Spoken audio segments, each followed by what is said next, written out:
All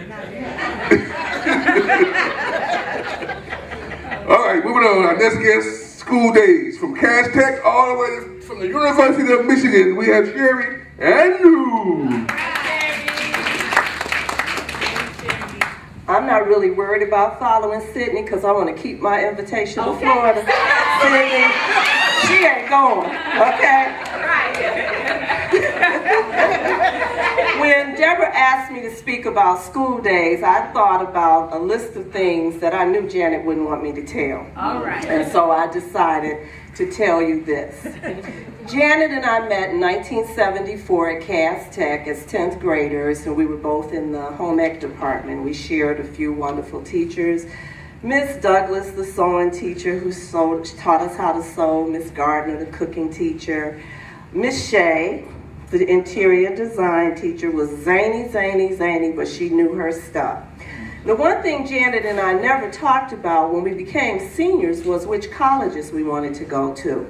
Later on, we discovered neither one of us chose U of M as a first choice. However, what I realize now is we were destined to turn our friendship into a sisterhood. Amen. So, keeping my invitation to Florida. Janet and I had some wonderful times at U of M.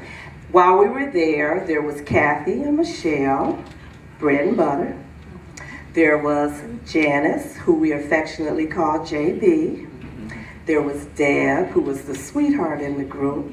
And there was Jan and I, who were the quiet, studious ones. See, I want the big room in the new house. But I realized when I started to think about those days, we had another friend. And that friend's name was Betsy. Betsy was Jan's gremlin. She was 74, 72, around there was when she was made. Betsy was the one who got us in trouble. Betsy was the one who took us shopping to Briarwood Mall, oftentimes just window shopping, but we spent a lot of time there trying on stuff and usually buying shoes. Betsy was the one who ran for the police in the middle of the night on Eastern's campus. Not Jan and I, Betsy was the one. Betsy was the one that creeped down 94 freeway in the middle of the night from Ann Arbor to the east side of Detroit to party upstairs over Green's Barbecue in the Blind Pig.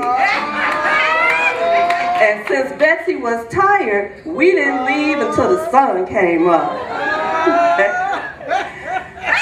Janet, you may not have Betsy now for the adventures in your life, but as you look around this room, you have friends to the left, friends to the right that would be happy to take this journey with you and enjoy the adventures of the future. I love you, and you know I'm already working on coming back in October. Thank you.